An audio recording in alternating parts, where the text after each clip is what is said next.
7h42, les matins de France Culture jusqu'à 9h avec aujourd'hui notre invité. On pourrait vous appeler vraiment une sorte de pèlerin. Vous êtes le pèlerin, amateur de cigares, écrivain. Jean-Paul Kaufmann, bonjour. Bonjour. Et si on partait, comment appellerez-vous ça? En balade, flânerie, voyage, promenade? C'est pas une randonnée, c'est tout à fait différent.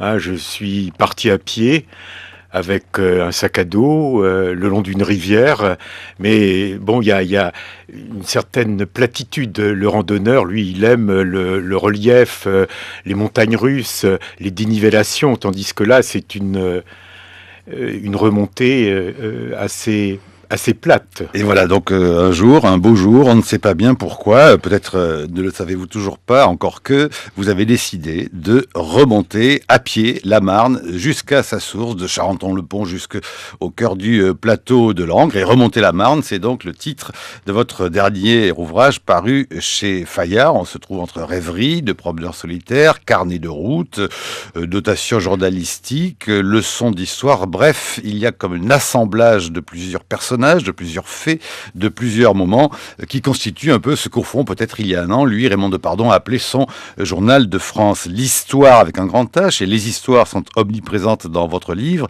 Et pourtant, donc, on ne sait pas bien par moment dans quel temps on évolue. Le savez-vous vous-même? Et au fond, pourquoi êtes-vous parti sur les traces d'un homme dont il est très compliqué justement de retrouver la trace pour commencer comme cela? Puisqu'on se dit que de Charenton-le-Pont, vous êtes un peu comme Nosferatu, le fameux Nosferatu, où on voit cet intertitre dans le Murnau, et les fantômes vinrent en sa rencontre. Qui est le fantôme et comment a surgi le fantôme d'un certain Jules Blin? Jules Blin, c'est un personnage mystérieux. Peut-être sans lui, je n'aurais pas écrit ce livre. C'est un petit livre que j'ai trouvé dans un vide-grenier. J'aurais pu parler d'ailleurs des vides-greniers dans mon livre, c'est un sujet intéressant. Je l'ai trouvé dans un vide-grenier de l'Aube avec des témoignages d'officiers de la Première Guerre mondiale. Et puis bon, je m'y étais pas tellement intéressé au premier abord. Et puis plus tard, je me suis mis à lire ce texte qui est paru à compte d'auteur, et cet homme-là, dans les années 20, a remonté la Marne. Il a remonté la Marne, surtout les champs de bataille, les lieux qu'il avait connus pendant entre 1914 et 1918. Et voilà, moi longtemps je voulais écrire un livre. Je suis provincial, je suis né dans l'ouest de la France, et depuis longtemps je voulais écrire un livre sur la province française, c'est-à-dire la France qui ne va jamais à Paris et qui s'en félicite. Mais comment, de quelle façon? Et justement, cette rivière, c'est en quelque sorte imposée à moi, ouais. La Marne, parce que... Alors une rivière, déjà, une première injustice, ça devrait être le fleuve, et puis même on devrait dire la Marne passe à Paris. Ah oui, tout à fait, oui, la Seine est une arnaqueuse, certainement. C'est ce que vous écrivez. Ouais. Et donc, alors la Marne aussi, le choix de la Marne, ça a été, je crois, important parce qu'il y a un déni français autour de cette rivière. Toutes les catastrophes nationales viennent de la Marne. Ouais. Oui, parce que c'est une frontière intérieure, dites-vous, mais c'est une frontière qui ne nous a jamais protégés de rien. Oui, c'est une frontière abstraite. C'est un peu la frontière que Paris s'est choisie, une sorte, ce fleuve en demi-cercle. Et c'est un cordon extrêmement fragile. C'est absolument pas la Loire. C'est pas et c'est trop près de la tête. Donc, comme disait Fernand Braudel, c'est là qu'il faut attaquer la Maison France avec une chance d'en enfoncer la porte. C'est ça la Marne. Donc, et puis je crois aussi que il y a j'en parle très peu et j'ai pas trop envie d'en parler. Les guinguettes, les canotiers, je crois que c'est aussi une façon de la dévaloriser. Vous évacuez très vite les clichés. Vous dites oui, bien sûr, on pense aux guinguettes, on pense aux impressionnistes et on pense aussi à la guerre de 14. Sauf que d'ailleurs, la bataille de la Marne, la première, ça n'est pas la bataille de la Marne. Oui, exactement. Alors c'est ça qui est très intéressant. La Marne, c'est aussi la rivière du sursaut, la rivière du retournement. Et c'est vrai qu'au mois de septembre 1914, nous sommes passés très près de la catastrophe et les Uhlans étaient à Gonesse, à une trentaine de kilomètres de Paris. Et justement, cette rivière a été aussi la rivière du retournement, je dirais, de la grâce, parce que j'ai placé aussi ce livre, c'est peut-être un peu ambitieux, prétentieux même, sous le signe de la grâce. Eh bien, la Marne, c'est cela aussi. Vous C'est préférez le peut-être terme, la grâce. préférez le terme de grâce au terme de roman national que vous n'aimez pas. Ah, j'aime pas du tout ce terme de roman national Pourquoi? on le met à toutes les sauces. C'est tous les hommes politiques nous parlent. Ils ont découvert ça récemment. Pour moi, la Marne, c'est plutôt un air. Et un air qui est très à vif.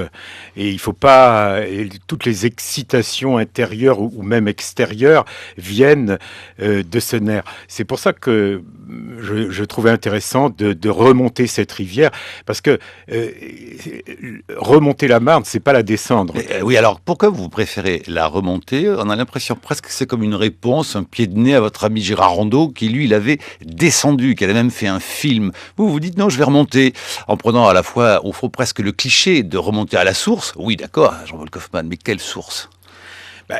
Descendre la Marne, c'est d'abord c'est aller vers la mort, vers la disparition, vers la capture de la Marne par la Seine.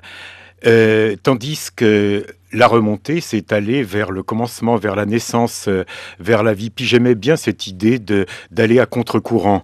Et puis remonter la Marne, c'est aussi revenir en arrière, repasser peut-être aussi le vieux film. Vous vous souvenez de ces lignes remonter ce fleuve, c'était comme voyager en arrière vers les premiers commencements du monde, au cœur des ténèbres de Conrad. Oui, là, vous citez quelqu'un de... Enfin, oui, le cœur des ténèbres, pour moi, qu'est-ce que... Il y a Jules Blin, en effet. Jules Blin, et puis d'autres fantômes. Les fantômes d'écrivains comme Bossuet, comme La Fontaine, André Breton. Et évidemment, il y a beaucoup de fantômes dans ce livre. Et évidemment, la pudeur qui vous caractérise, Jean-Paul Kaufmann, vous fait oublier de vous dire qu'il y a aussi votre mère, votre petite enfance, un séjour dans la Marne quand vous étiez tout petit, et puis qu'il y a un grand-père. Et là, c'est plus Jules Blin, il y a votre grand-père, soldat de la guerre de 14-18, qui vous fait évoquer votre famille. Oui, je suis allé à Vitry-le-François. J'ai consacré plusieurs pages à Vitry-le-François. C'est une ville dont on parle peu. J'y suis allé quand j'étais enfant. J'en ai aucun souvenir d'ailleurs. Je le raconte dans ce livre.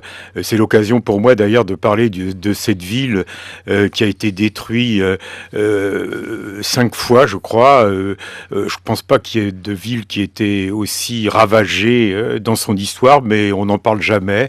Et elle n'en fait pas... elle n'en parle guère. Enfin, voilà,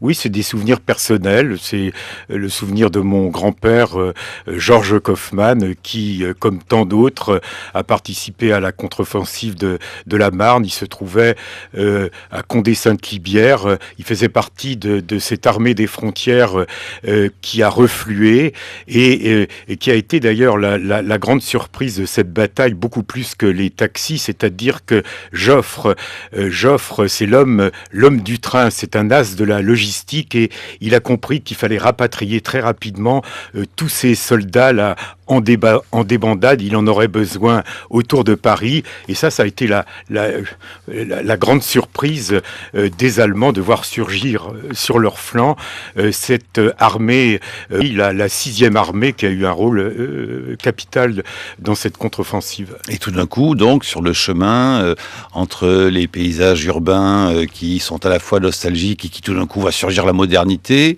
se superpose le fantôme de la famille, des soldats et de cette histoire-là constamment, au fil des pas. Mais Oui, alors vous parlez de nostalgie, moi c'est pas un sentiment que j'aime beaucoup.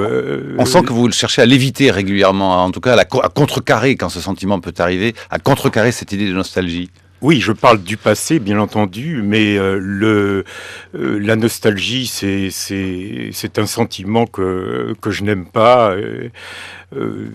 Sorte de passion négative, stérile, et j'espère que ce livre n'est pas animé par la nostalgie. Comment on prépare le barda pour partir Alors, au début, enfin 30 kilos, c'est beaucoup.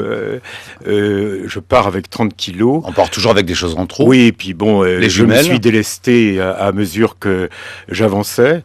Et puis, ce qui est important, oui, alors, c'est pas tout à fait une randonnée. Et puis, ce qui est intéressant aussi, c'est le regard d'autrui. Parce que le randonneur, aujourd'hui, n'est plus repérable. Le cheminot de l'entre-deux-guerres, c'était le réprouvé, tandis que quand on voit un randonneur, on ne sait pas trop à qui on a affaire. Ah, c'est peut-être un bobo, on ne sait pas, il n'est pas repérable socialement. Et moi, j'ai senti ce regard, c'est tout à fait intéressant, parce que ce livre, il n'y a pas que le passé, bien sûr, Ah non, mais il y a aussi des rencontres. Il y a des rencontres, beaucoup de rencontres, mais vous dites que tout de même que par moment, il faut faire attention parce que la France est le pays qui a la réputation de le plus mal accueillir ceux qui ressemblent au fond à des gueux ou à des sans-papiers ou à des clochards, et que parfois vous voyez bien que le regard qu'on porte sur vous est interrogatif et qu'il faut briser le silence très vite d'un coup d'œil, d'un petit mot pour que très vite on se fasse accepter. Et là, vous dites la générosité arrive facilement. C'est la grâce, moi j'appelle ça la grâce. Au fond, c'est peut-être ça le sujet de ce livre. Est-ce que ce pays possède-t-il encore la grâce? Et vous citez les rencontres. Il y a les paysages aussi. Les paysages sabotés très souvent. Et puis il y a toujours un détail comme un flash dans le paysage qui renverse l'ensemble. Quelque chose d'ajusté, quelque chose de naturel. C'est ce que j'appelle la grâce. Et puis aussi à travers cette mauvaise humeur d'emblée, il y a ça se passe pas toujours très bien au début, et puis il y a encore une fois, il y a ce retournement, ce renversement, et je l'ai souvent éprouvé pendant ce voyage. On risque de se retrouver régulièrement sur le seuil de la porte quand on arrive tard le soir dans une bourgade à 10h du soir, plus rien d'ouvert, plus rien à manger, et puis un homme tout d'un coup gentiment vous propose de dormir dans sa caravane. Vous avez une faim de loup et là vous faites quand même un geste qui vous sera reproché. Au fond, vous lui piquez une pomme. Ah oui, c'est un peu... Vous trahissez la pomme, c'est un peu les chandeliers de l'évêque de Digne. Ouais, mais dans Les Misérables. Oui, je raconte cet épisode-là de cet homme. Et justement, voilà, on est encore dans la grâce. La grâce, c'est gratuit, ça se justifie pas, c'est un don, et il n'y a pas d'explication à donner. J'ai mangé sa pomme, je m'en vante le lendemain matin, et lui, il n'a pas envie de le savoir. Il m'a accordé l'hospitalité, et c'est une erreur très grossière que j'ai commise. Et puis quand on voyage, il faut être vraiment un vrai voyageur ou un vrai promeneur et ne pas en douce prendre des notes qui vexent terriblement ceux qui tout d'un coup croient qu'ils vous donnent quelque chose gratuitement et qu'ils se rendent compte que vous leur volez vous pour peut-être faire un livre ou manifester une activité de journaliste. Bah oui, je cite l'exemple de Truman Capote, qui est admirable, qui n'enregistrait pas, qui ne prenait pas de notes, et il courait à l'hôtel très rapidement pour coucher tout ce qu'il avait entendu sur le papier. Donc j'aurais dû faire cela. La grâce de l'écrivain dans ces cas-là, c'est de ne jamais prendre de notes également. Oui, a priori. Certainement. Et après se souvenir. 8h16, c'est l'heure de la chronique de Brice Couturier. Bonjour Brice. Bonjour Marc. En vous suivant, Jean-Paul Kaufmann, de Paris à Langres, le long des rives de la Marne que vous arpentez en flâneur, le sac sur le dos, mais le cigare de fin de repas toujours à portée de main, j'ai tout de suite songé à un livre qui m'avait ébloui dans les années 80, Danube de Claudio Magris. J'avais trouvé cette évocation mi-littéraire, mi-historique du grand fleuve de l'Europe centrale si extraordinaire que j'avais sauté dans un train de nuit pour Trieste afin d'en rencontrer l'auteur avant même d'en avoir terminé la lecture. Mais il y a une différence de taille entre votre Marne et le Danube de Magris. Le grand germaniste italien accompagnait son fleuve préféré dans son cours de son humble source allemande jusqu'à son invraisemblable embouchure roumaine, en bonne logique, alors que vous remontez le courant. Et pourtant, Magris résumait l'esprit de l'Europe centrale par cette maxime, ne pas prendre trop au sérieux ce qui arrive, bien nous souvenir que les choses vont ainsi et surtout par hasard, et qu'elles pourraient tout aussi bien aller autrement. Eh bien, ce scepticisme anti-hegelien, cette défiance envers la prétention des provisoires vainqueurs du jour à incarner le sens de l'histoire, aurait dû pourtant le pousser à adopter votre méthode.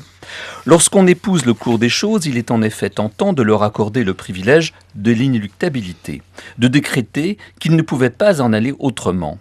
Tout est bien différent lorsqu'on fait le pari de les aborder par la fin et de remonter jusqu'à leur cause. De même qu'un fleuve subit bien des tentations et connaît bien des méandres, on s'aperçoit alors que les faits d'histoire sont fragiles, que le hasard y a plus de part qu'on ne croit. Et bien des catastrophes auraient pu être évitées. Ainsi, la défaite de juin 40, prétendez-vous, ne ressemble nullement à l'effondrement moral et physique qu'on présente depuis Vichy. 100 000 soldats seront tués au cours des 6 semaines que dura la bataille de France. Cela ne traduit pas l'image d'une armée refusant de se battre, citez-vous.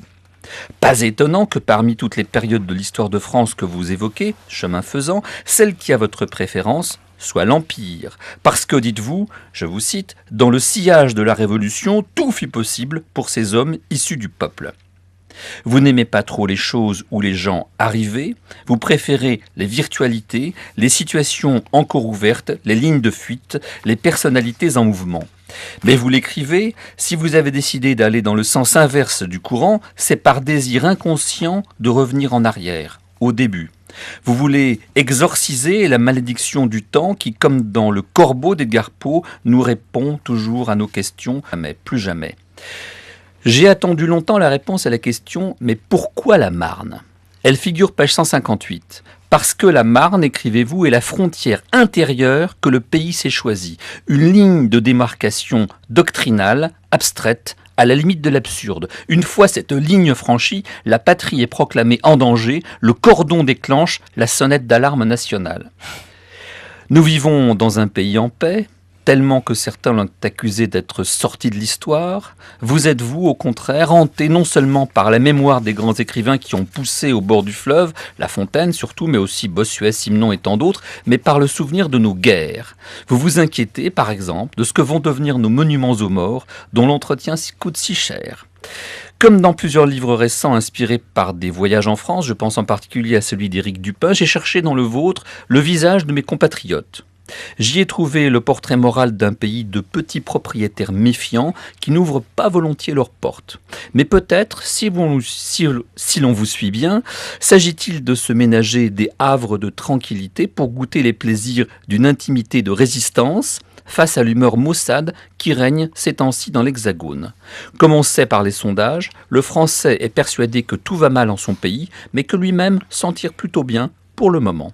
Une addition de petits bonheurs individuels qui, bizarrement, se résout en un grand malheur national. Comment l'expliquez-vous ? La chronique de Brice Couturier sur franceculture.fr. Jean-Paul Kaufmann. Une France de petits propriétaires, c'est pas tout à fait ce que j'ai voulu décrire. Cette France, je l'ai désignée sous le nom des conjurateurs. Ça a été la surprise d'ailleurs de ce voyage, le fait d'aller à pied qui favorise la rencontre, les rencontres imprévues. Donc c'est ce que j'ai appelé les conjurateurs. Les conjurateurs, c'est pas moi, c'est pas un fruit de mon imagination. C'est d'ailleurs un mot français que j'ai trouvé dans La Fontaine, dans un conte de La Fontaine, Belphégor, conjurateur. Ce sont ceux qui conjurent les esprits maléfiques. Alors, quels sont les esprits maléfiques d'aujourd'hui ? Bien, on les connaît, c'est la déploration, le ressentiment, l'imprécation. Et dans ce voyage, j'ai découvert la France, en effet, des jardins, de la territorialité, hein, cet espace qu'on défend contre l'étranger. C'est presque un viol lorsqu'on pénètre dans ces jardins. Mais les conjurateurs... je crois qu'un pays comme la France, depuis longtemps, favorise l'existence de ces micro-sociétés. Vous voyez, dans les écartements, dans les interstices, dans les failles de ce pays, il y a des gens qui ne font pas partie du flux. Hein, des gens qui sont plutôt dans l'esquive et le retrait. Ce ne sont pas des dissidents, ce sont pas des, c'est pas des invisibles. Hein, on en a entendu parler. Ce sont pas les invisibles. C'est pas la France invisible. Je dirais que c'est plutôt la France inapparente, celle qu'on ne remarque pas et qui a tourner le dos, en quelque sorte, au monde qui nous est assigné. Ça me paraît plus intéressant. Alors, moi, je ne suis pas un ethnologue, je ne suis pas un sociologue. C'est quelque chose que j'ai pressenti. C'est de l'ordre de l'intuition plutôt que de l'induction. Donc, mais on le voit en lisant certains livres, d'ailleurs, que, je sais pas, sur... je pense à des livres comme celui de Mickey Marty, celui de Laurent Davzy, même s'il ne parle pas de ces conjurateurs. Je pense aussi, je ne l'ai pas lu encore, le livre de Jean-Pierre Le Goff sur la fin du village. La fin du village. Bon, c'est tout à fait autre chose pour moi parce que c'est pas un joli village provincial. Ce sont pas de jolis villages des villages fleuris que j'ai visités. Moi, j'ai choisi justement la Champagne-Ardenne. C'est une région qui se vide. C'est une région sinistrée et c'est une région assez austère. Tous les villages, beaucoup de villages ont été détruits pendant la Première Guerre mondiale. Donc, d'une certaine manière, je n'ai pas choisi la facilité. Bon, mais pour revenir à ces conjurateurs... Je peux vous citer, ce pays possède la grâce. Il a le chic pour ménager une multitude d'interstices, d'infimes espaces permettant de se soustraire à la maussaderie générale. Il y a quand même la maussaderie générale. Ah oui, tout à fait. Mais vous l'avez très bien résumé, là, dans votre chute individuellement, c'est tout à fait différent.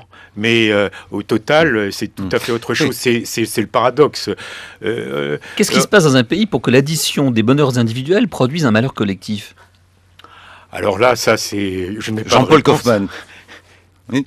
Non, je n'ai pas de réponse. Je n'ai pas de réponse. Encore une fois, moi, c'est le regard d'un homme qui passe, très rapide. D'ailleurs, je dis à un moment que je crois beaucoup à... au fond, je cite Michel Léris, à la peau des choses, c'est-à-dire à cette apparence où on peut attraper quand même une certaine vérité. Mais il est évident que ces conjurateurs, que je nomme conjurateurs, on peut les appeler autrement, les indociles, je sais pas, Vous dites même dissidents une fois. Ils sont pas tout à fait... Justement, c'est très difficile. Ils ont appris à esquiver, à résister, savent respirer ou humer un autre air, conjurer les esprits malfaisants. Ils tournent le dos aux maléfices actuels tels que la lassitude, la déploration. Sans être exclus, ils refusent de faire partie du flux. Oui, c'est ça. Eh bien, je pense, s'il fallait donner une caractéristique à tous ces gens-là que j'ai entrevus, encore une fois, ça a été des rencontres, je le dis à un moment dans mon livre, sans lendemain. Je pense que ce sont des gens qui ont extirpé la peur. Et ça, c'est important. Et parce que on vit sous cette emprise de la peur aujourd'hui. Et ce sont des gens... Je fais cette rencontre, je ne sais pas si dans ce livre-là de trois ouvriers qui sont en train de faire un barbecue là au bord de la Marne, etc. Et moi, je suis fasciné par ces trois personnes là. Ils sont intégrés en même même temps. Je ne sais pas si ce sont des conjurateurs, je ne suis pas resté assez longtemps pour le savoir, mais ce qui m'a plu chez ces gens-là, et chez d'autres encore, je parle à un moment de ce personnage-là, le maître des eaux, celui qui, avec lequel je descends là cette fois la Marne. Donc c'est des gens qui sont, qui sont pas sous l'emprise de la peur. Et ça, je trouve que c'est bien. On n'en parle pas. Je dois dire que la presse n'en parle guère de ces gens-là. Mais en tout cas, on pourrait dire que vous faites tout de même l'inverse des livres aujourd'hui de politologues ou de sociologues qui disent que la France dans laquelle vous marchez est aujourd'hui une France xénophobe et qui nous mènera au chaos, cédant au populisme éventuellement. C'est pas du tout de ça que vous parlez, vous. Vous ne les avez pas d'ailleurs, vus comme ça. oui, je sais pas pour qui vote cette France-là, je n'en sais rien. La Haute-Marne vote Front National. Oui. Et la Haute-Marne a été pour moi une révélation. J'ai beaucoup aimé ce département totalement méconnu, et je regrette d'ailleurs dans ce livre d'avoir trop consacré de pages peut-être à la banlieue parisienne et peut-être d'avoir négligé cette partie de la France totalement méconnue. On se demande pourquoi d'ailleurs. C'est une France en même temps où les paysages sont intacts. C'est une des plus belles campagnes françaises à mon sens. Et le paradoxe, il est qu'elle produit, qui plus est, le symbole du luxe, de la légèreté, de la frivolité, le champagne. Alors là, c'est plutôt le département de la Marne. Oui. Et c'est ça, c'est aussi le paradoxe. Là aussi, j'ai vu dans cette Champagne viticole, parce que la Marne, en effet, traverse ce vignoble. Et alors, cette coexistence entre une minorité extrêmement opulente et puis,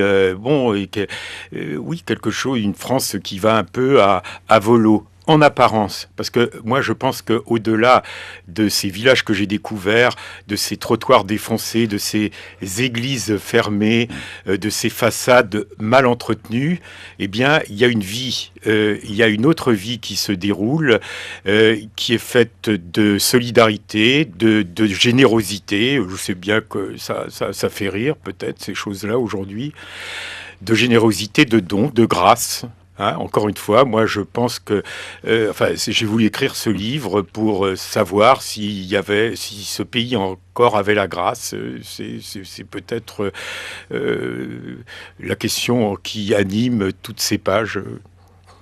Daniel Salnave ? Oui, je voudrais revenir sur une chose ou deux pour nos auditeurs qui vous connaissent, bien sûr, mais quand même pour approfondir des choses. Bon, parce que je trouve que votre parcours d'écriture dans vos livres successifs est vraiment très étonnant. Vous êtes en quelque sorte le meilleur de ce que peut produire ce désir d'excellent journalisme. Et je voudrais revenir à une chose très ancienne et qui m'avait frappé par le ton et qui donnait le ton de ce qui avait toute la suite. Il y a 30 ans de cela environ, vous aviez fait une interview d'Italo Calvino à Rome. Et Italo Calvino en était enchanté. Pourquoi ? Parce que vous aviez dit, ils sont deux. Il y a le personnage austère qui est froid, qui n'a même pas l'air de vous regarder. Et puis, il y a un lutin capricieux qui volette un peu partout. Et oui, c'était formidable, je trouve. Bon. Je voudrais revenir à un point. Vous avez dit tout à l'heure, la nostalgie, c'est pas mon truc. C'était clair. Vous partez, vous remontez la Marne, vous avez sur le dos le poids de barda du soldat. C'est 30 kilos, c'est exactement ce que porte le soldat. Vous remontez la Marne, donc vous allez vers les champs de bataille, etc. Pourquoi ne pas accepter ce que la nostalgie peut être comme une émotion qui aide à saisir dans le présent ce passé qu'il a fait ? Qu'est-ce que vous craignez au fond avec le mot nostalgie ? Jean-Paul Kaufmann. Je n'aime pas ce mot, encore une fois, qu'on met à toutes les sauces. Je trouve que c'est une passion triste, la nostalgie. Et j'aime le passé, le souvenir, mais c'est peut-être qu'il faudrait trouver un autre mot. Peut-être que c'est la nostalgie, c'est peut-être un papier gras qui a trop traîné. Il faudrait, comme dit Ponge, redonner quelque chose de plus net, de plus efficace aux mots. Et c'est un mot qui fait florès. Vous préférez le virtuel ? Ah non. L'inaccompli ? À l'inaccompli, oui. Oui, l'inachevé, oui, c'est ce que j'ai... Oui, l'entre-deux. C'est ce que je suggérais avec mon idée que vous devez remonter un fleuve alors que Magritte le descendait et que logiquement, il aurait dû faire la même chose que vous. Oui, c'est ce que j'expliquais tout à l'heure. Oui, aller vers la vie, vers la source, aller descendre un fleuve, c'est aller vers la mort, vers sa fin. Oui, voilà, vers la capture. J'insiste beaucoup sur ces captures diverses de la Marne qui prend ce phénomène d'engloutissement, de dévoration de toutes ces petites rivières. Il y a une sorte de darwinisme fluvial là, qui est intéressant. Vous écrivez dans votre livre, Braudel affirme que l'accord du temps présent avec le temps passé représente l'identité parfaite d'un pays comme la France, laquelle identité n'existe pas, s'empresse-t-il d'ajouter. Cet ajustement impossible taraude de manière inconsciente ce voyage, ma façon hypocrite de rechercher l'empreinte disparue, la trace introuvable, de la trouver parfois, de la fabuler souvent. C'est étrange, on fait des efforts terribles avec vous, Jean-Paul Kaufmann, pour ne jamais trop parler ni de capture ni d'autre chose, mais écoutez donc là aussi Fernand Braudel. En 1939, brusquement, la guerre, je suis sur la ligne Maginot, et ensuite je suis en Allemagne, dans un camp de prisonniers, pendant 5 ans. Et c'est là, pendant cette période de captivité, que j'ai mis au point, uniquement d'après mes souvenirs, ce qui vous paraîtra extravagant, mais j'ai une très très bonne mémoire, j'ai fini par reconstituer, je dirais, le livre qui a été publié par la suite sous le nom La Méditerranée, le monde méditerranéen, à l'époque de Philippe II. Mais j'ai mis un temps considérable. Je me suis trouvé brusquement devant une problématique nouvelle même pour moi, devant des problèmes auxquels je n'avais pas pensé. Je suis tombé en quelque sorte dans une sorte de traquenard que je m'étais tendu à moi-même, et sur lequel j'ai eu le temps de réfléchir pendant mes années de captivité. Je ne dis pas que je n'aurais pas écrit La Méditerranée si je n'ai pas été prisonnier pendant 5 ans, mais je n'aurais pas écrit de cette façon bizarre. Enfin, j'ai rêvé sur la Méditerranée, je l'ai vu de loin, je l'ai reconstitué, si vous voulez, je dirais presque matériellement. Je vous vois C'était venir. en 1972. Non, est-ce que vous vous êtes inventé un traquenard, Jean-Paul Kaufmann, en écrivant ce livre, et peut-être en essayant de retrouver une France que vous aimez, que vous avez peut-être à un certain moment de votre vie, vous avez employé le mot capture, mais je ne sais pas, rêver, justement fabuler, et qu'il est important de continuer de la fabuler en marchant sur ces chemins. Oui, c'est bien ce que je disais, je vous vois venir. Mais c'est vous qui citez Braudel. Hein. Nous, moi, j'ai rien fait. Hein. Vous citez Braudel, on écoute Braudel. Si vous citez de capture, captivité, etc. C'est vous qui avez parlé. Otage. Oui. Non, moi, j'ai pas parlé de ça. C'est vous qui avez parlé de capture. N'esquivons pas. D'autant que j'en parle, c'est pas un sujet tabou. J'en parle dans ce livre, puisqu'à un moment, on vous reconnaît, on ne reconnaît pas, on s'interroge. Quelqu'un me reconnaît, etc. Bon, voilà. Oui, certainement. Il y a, en effet, la description d'un pays qui m'a... d'une partie d'un pays qui m'a cruellement manqué pendant ces 3 années de captivité. C'est ce que je dis à un moment. Ce sentiment d'exil, vous êtes privé de liberté, bien entendu. Vous savez pas ce qui va advenir.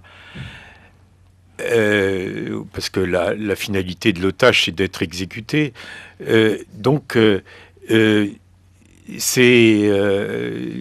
il y a quelque chose de charnel dont j'étais privé, donc il y avait une sorte de mutilation, et ça c'est très important, on n'en parle pas assez, et c'est peut-être en effet, je pense, en partie à cause de cela que j'ai écrit ce livre. Vous avez raison.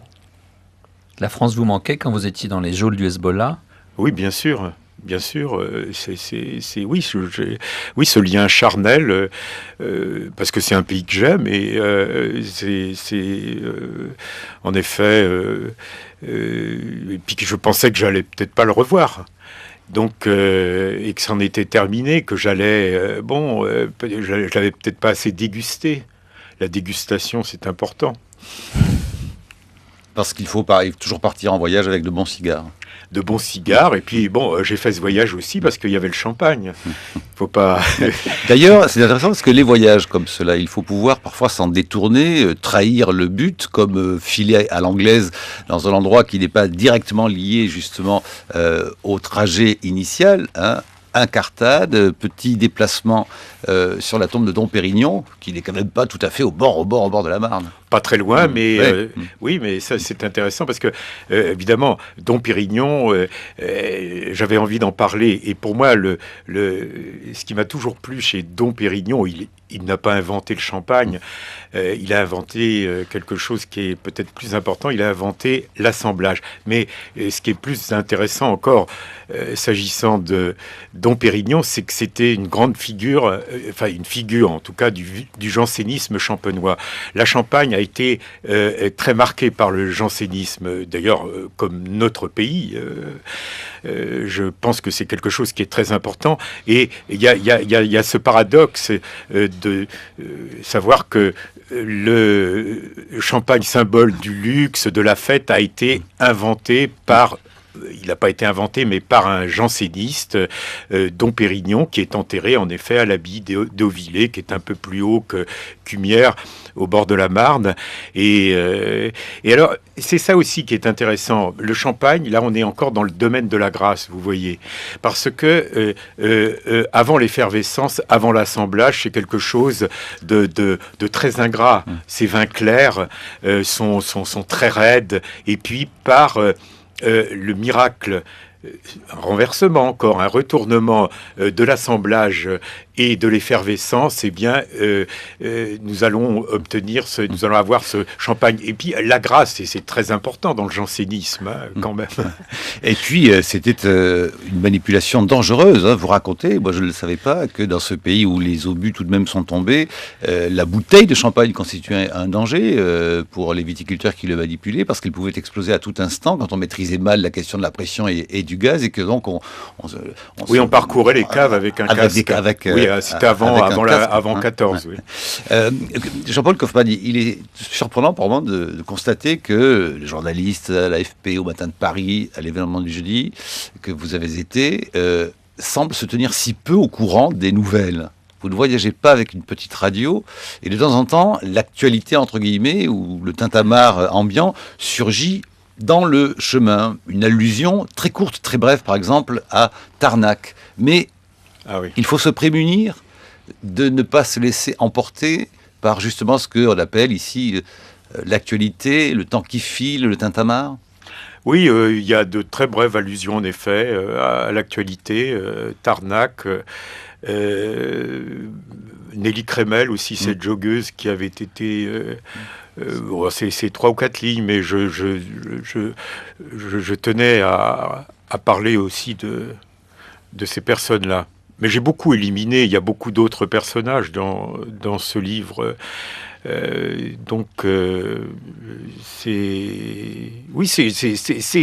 C'est une remontée dans le présent et pas uniquement dans la nostalgie. Les événements terrorisent l'historien dans le passé, comme les événements de l'actualité terrorisent l'homme qui réfléchit sur son sort et le sort de son pays. Enfin, l'essentiel, c'est de se libérer, de dépasser cette première réalité émouvante et qui fait trop de bruit. Les nouvelles qui font du bruit ne sont pas forcément les nouvelles les plus importantes. Il y a des phénomènes sous-jacents qu'on n'entend pas, dont le glissement est imperceptible et qui changent, je dirais, la vie du monde, la vie de tous les êtres humains et votre propre vie. Et c'est pourquoi je suis arrivé, je dirais surtout pendant ma captivité, à cette conception qui est une conception, je dirais, très défendable. Je l'ai présentée si souvent que maintenant on mettrait en doute ce que j'avance, ça ne me paraîtrait pas raisonnable. Ça signifie, si vous voulez, que le temps de l'histoire, le temps des hommes, le temps de la vie sociale, c'est un temps multiple. C'est un temps multiple qui est formé de temps très brefs, de temps plus longs, de temps très longs, et de temps, je dirais, de longue durée, et qui peut sembler immobile, qui n'est pas immobile, mais qui peut sembler immobile. Donc de vitesses différentes. Enfin, vous avez comme si le temps qui était lâché dans la vie des hommes sortait d'outres, vous connaissez les outres d'Éole, oui. Sortait d'outres différents avec des vents qui ne sont pas des vents de même force, de même puissance, de même largeur et surtout de même vitesse. Fernand Braudel, toujours en 1972, la tyrannie de l'actualité, la tyrannie du présent terrorise l'historien, elle terrorise aussi l'écrivain que vous êtes. Mais c'est quand même extraordinaire d'écouter Fernand Braudel. C'est la captivité qui lui a donné la révélation de la longue durée. C'est quand même très intéressant. C'est ce qui vous est arrivé à vous aussi ?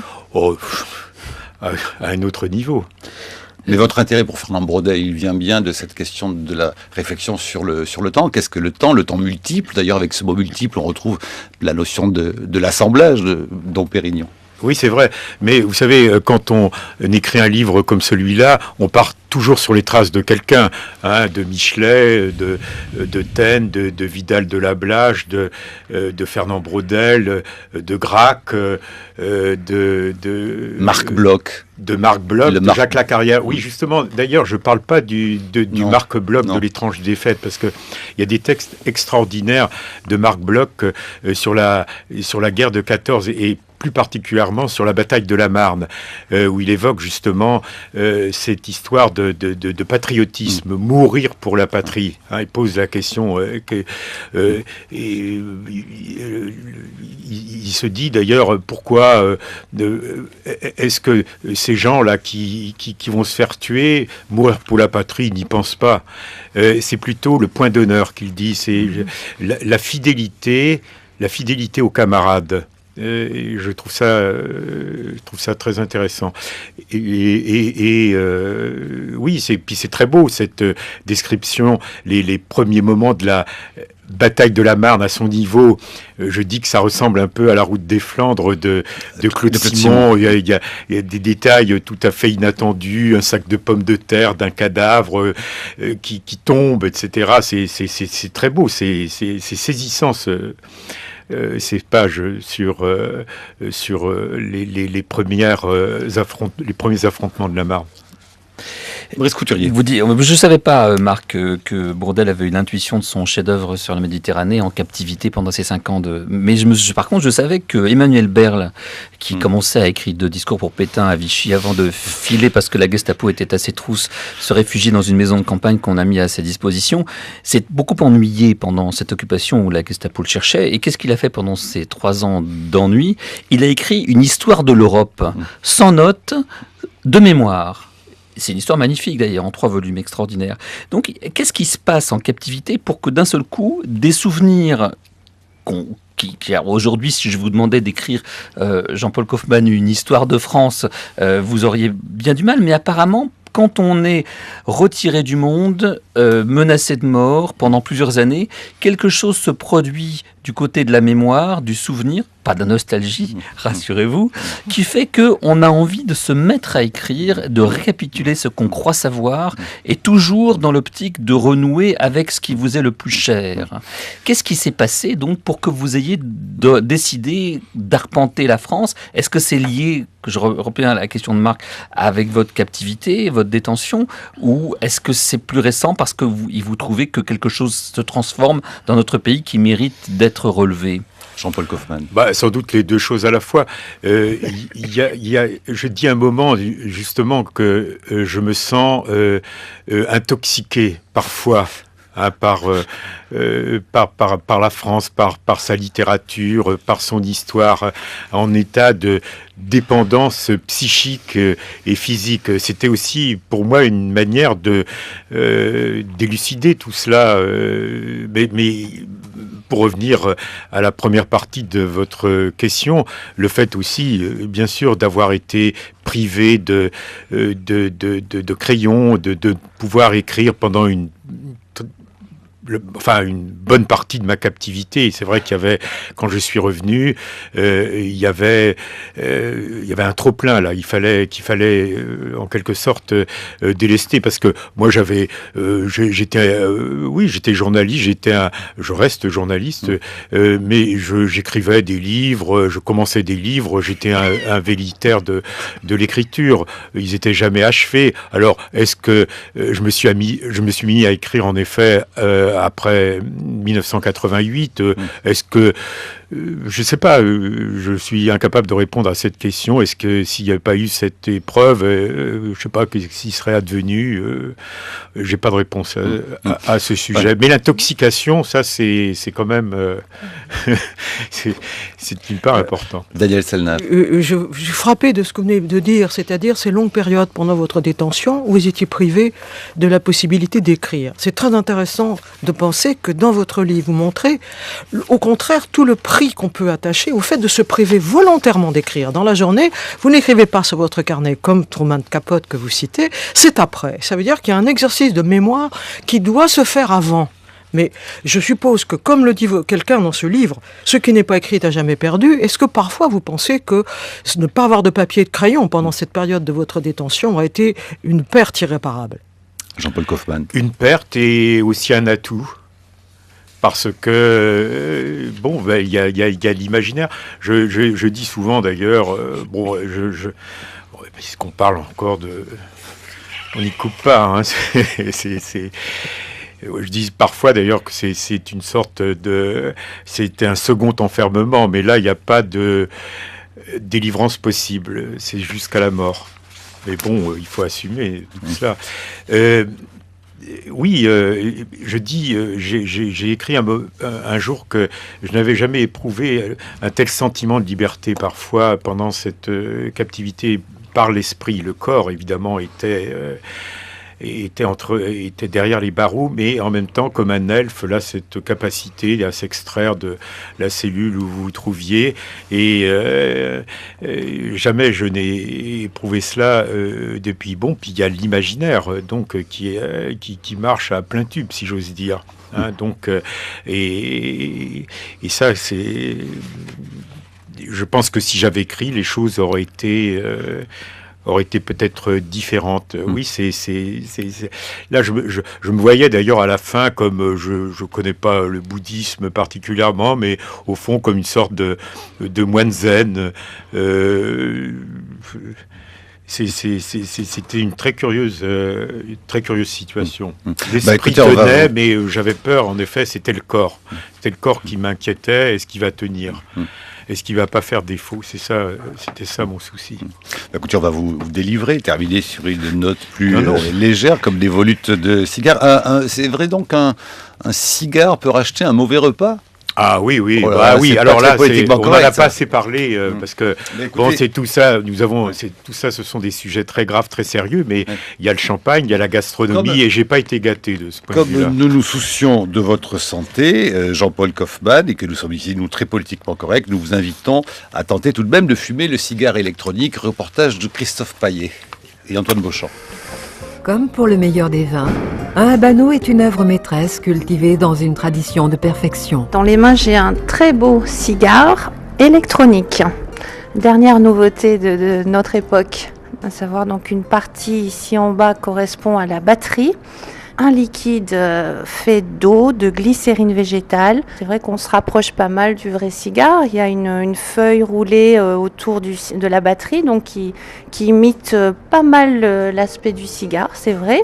Il y a même une petite LED qui s'allume au bout ici, qui simule l'incandescence. Soufflez doucement sur la partie embrasée du cigare pour vous assurer qu'il est uniformément allumé. On a même un étui ici, qu'est-ce qu'on pourrait dire, en un joli métal brossé, et dans lequel vous pouvez effectivement placer votre cigare.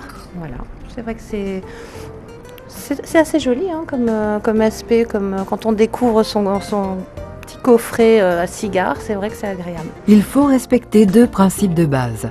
En premier lieu, n'allumez votre cigare qu'avec une flamme inodore. Idéalement, il faudrait utiliser des allumettes longues et épaisses ou des lamelles de cèdre. Le cigare, c'est aussi un rituel. Est-ce qu'on peut reproduire tout ce qu'il y a autour du cigare avec un cigare électronique ? Alors, je suppose que le Macallan, je ne sais quel whisky, doit bien s'accorder avec ce cigare, pourquoi pas, bien sûr. Alors voilà, dans les saveurs qu'on peut retrouver dans le cigare, c'est vrai qu'il y a 15% d'arôme de tabac. On a un peu d'arôme de cacao, un peu d'arôme de raisin sec, huile de laurier, huile de géranium et huile de menthe. Alors tout ceci fait un savoureux cocktail qui fait qu'on retrouve un certain goût de cigare. Voilà. Soyez détendus et savourez les odeurs et les arômes. Christophe Paillet et Antoine Beauchamp qui se sont amusés de caler dans un magasin de cigares électroniques. C'est la grande mode aujourd'hui pour le confronter à cette petite leçon pour comment fumer le cigare cubain. Je vous ai pas vu très enthousiaste à l'idée du cigare électronique. Hors micro, là, on évoquait le faux champagne. Pourquoi pas ? Non, c'est... le cigare, en effet, j'en rencontre un amateur de cigares à Joinville, et il y a une sorte de solidarité là entre des gens un peu persécutés. Donc l'amateur de cigares est quelqu'un qui est honni. Et je trouve ça dommage. Je pense que elle existe toujours, votre revue. Pardon. Elle existe toujours, votre revue. Oui, bien sûr. Parce qu'il y a eu un petit moment dangereux. Oui, les ligues anti-tabac nous font des procès à tour de bras. Et vous voyez, je pense que les gens supportent très bien le malheur chez autrui, mais le fait que quelqu'un s'affiche avec un cigare, ça c'est affiche son plaisir, je dirais sa jouissance, ça c'est insupportable. C'est plus que la fumée, c'est peut-être ça qui... Alors, évidemment, on assimile cela à l'arrogance. Et notre revue, justement, est tout à fait... défend tout à fait une autre image de l'amateur de cigares qui respecte autrui, qui respecte son entourage, entre autres. Merci, Jean.